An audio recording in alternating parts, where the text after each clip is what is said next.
Tyrion is playing both sides.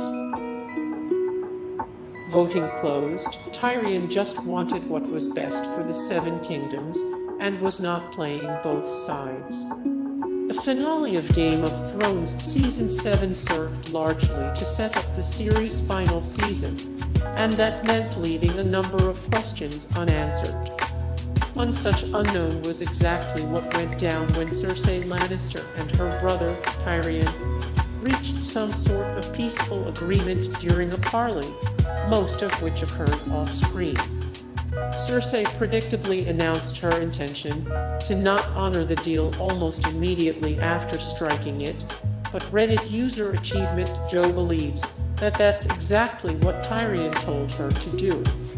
They theorize that Tyrion may have told Cersei before she walked back into the dragon pit to just tell Daenerys and Jon what they wanted to hear so that the meeting ended in good terms, and that Tyrion actually knows that Cersei won't back down and that she plans to attack while they are away, and that is why he is so disappointed while Jon and Dany are doing the dirty, because he knows that the truce is all a facade. Tyrion is a secret Targaryen. Voting closed. This did not happen. As we wind up for the final episode, theories about possible secret heirs to the throne have abounded. Some believe that Tyrion Lannister is not a lion but a dragon. Throughout both the books and the TV series, Tywin Lannister openly despised his youngest son. He seemed hell-bent on getting rid of him, going as far as to sentence him to death for Joffrey's death. In the books, the Mad King Aerys had feelings for Tywin's wife Joanna. Some believe that the late Tywin even laid it out in a moment of anger. "You are an ill-made, spiteful little creature, full of envy, lust, and low cunning. Men's laws give you the right to bear my name and display my colors, since I cannot prove that you are not mine. And to teach me humility, the gods have condemned me to watch you waddle about wearing that proud lion that was my father's sigil and his father's before him. Since I cannot prove that you are not mine, does this mean Joanna could have been carrying Aerys' child and Tyrion has claim to the throne?" Jon Snow is Azor Ahai, and he will sacrifice Daenerys. Voting closed. This did not happen. Melisandre may have been wrong about Stannis, but she might have been right about Jon Snow. Earlier, the Red Priestess said that Jon Snow was Azor Ahai, the prince that was promised. In the books, Azor Ahai forged his sword Lightbringer by plunging it into the heart of his wife Nissa. If Jon is going to be Azor Ahai too, he is going to have to sacrifice his love-likely Daenerys in order to save the realm from darkness and forge his weapon. Daenerys will unsuccessfully attempt to execute Jon Snow. Voting closed. This did not happen. Jon Snow was not happy with Dany's choice to level King's Landing in Season 8, Episode 5, The Bells. He commanded that his troops stop fighting after the Lannisters dropped their swords, but when Dany continued to burn the city, his troops carried on with violence. Dany may not take kindly to what feels like a second betrayal from Jon Snow. Many theorize that he will be ordered to die by the flames of Drogon, but thanks to his Targaryen heritage, he will walk out of the flames naked but unharmed, just like Daenerys when she birthed her 3 dragons. There's a wildfire trap waiting in King's Landing. Voting closed. George R.R. Martin has done a great job of creating a story in which the endgame is nearly impossible to predict. In Game of Thrones, it's not as simple as good guy defeats bad guy. There are multiple competing protagonists, and it's entirely possible that the forces of evil will triumph. However, Reddit user Denial61 thinks that the story's heroes will ultimately win over the forces of the White Walkers, and they even think they know how it will go down. The theory relies on the notion that there's still a ton of wildfire hidden around King's Landing, and there's plenty of evidence supporting that. That could make for a gigantic fiery death trap into which the White Walkers and their army of the dead could be lured. Denial61 believes that Jaime Lannister is the most likely candidate to sacrifice his life to set off the wildfire, preferably after he murders his sister.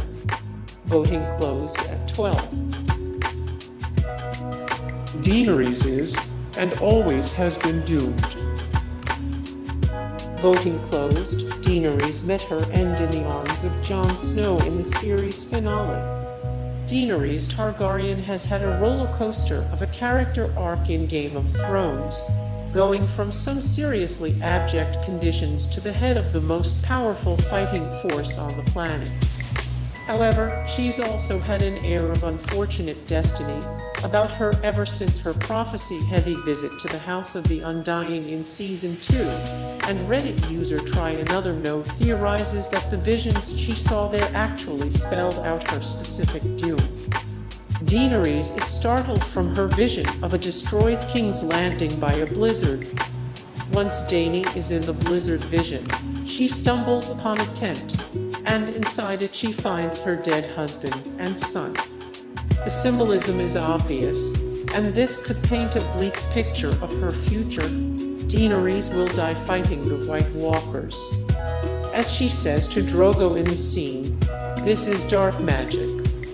Like the magic that took you from me. Took you from me before I could even.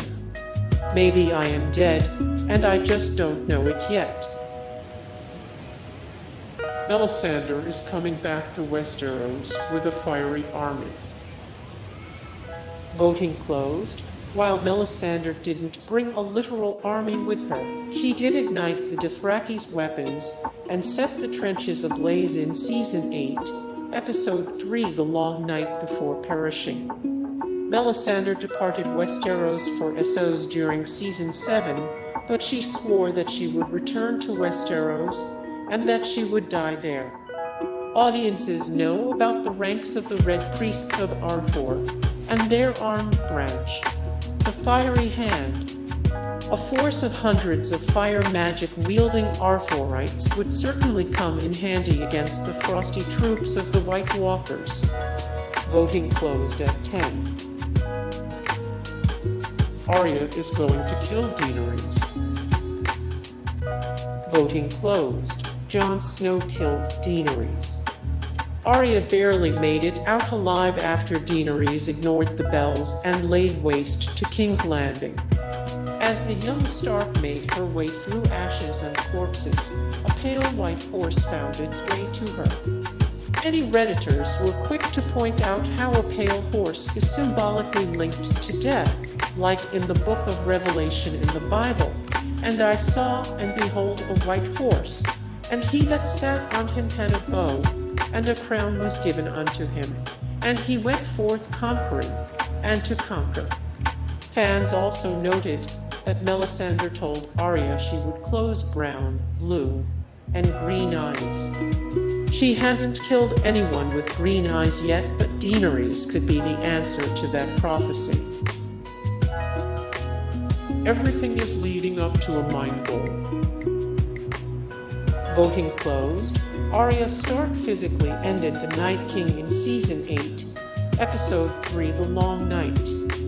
Game of Thrones fans are fond of their something bowl theories, like the infamous Cleganebowl, but Reddit user Yezer IRL has a new contender for the hype title with Mindbowl, a theory that posits a final showdown between Bran Stark and the Night King on a cerebral battleground. They even specifically predict a badass climactic battle, in which Jon Snow fights the Night King in the physical sense while Bran attacks from the astral plane.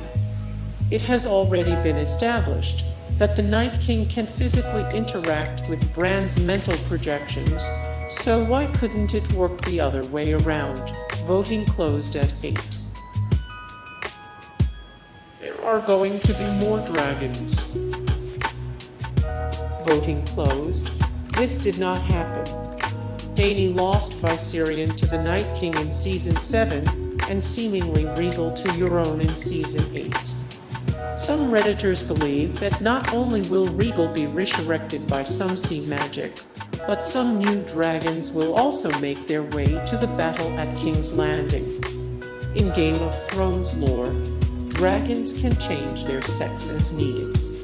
When Drogon went on his own for a while, he or she could have easily laid more eggs. This is how Redditor/u/Justsnum sees it. This theory says that in the 5th season, when Drogon spends almost a whole season gone, he's actually laying eggs, and is in fact a female. That's why he was burning fields full of sheep, goats, and etc. to feed the baby dragons. He's the only one who disappeared, the only one who drove herds and took them all like roasted sheep. What made me rethink this theory was after I saw an episode 5 promo where Euron Greyjoy looks up at the sky and hears a roar of himself. Hears that the grunt is very different and gets scared. Since he has seen the dragons for a long time, he won't be scared for just a dragon, but what if there's more dragons? Jaime is still definitely going to kill Cersei. Jaime is still definitely going to kill Cersei. Samwell Tarly will become the in-universe GRRM and write a song of ice and fire. Varys sent out more letters. Varys sent out more letters. Cersei Lannister screwed up by paying her debts. Jon's going to mount a literal dragon, too. Jon's going to mount a literal dragon, too. Cleganebowl is finally coming. Cleganebowl is finally coming. Hey guys, thank you so much for the support and likes and comments down below, and also thank you so much for watching, and I look forward to see you in the next video. Then take care, bye.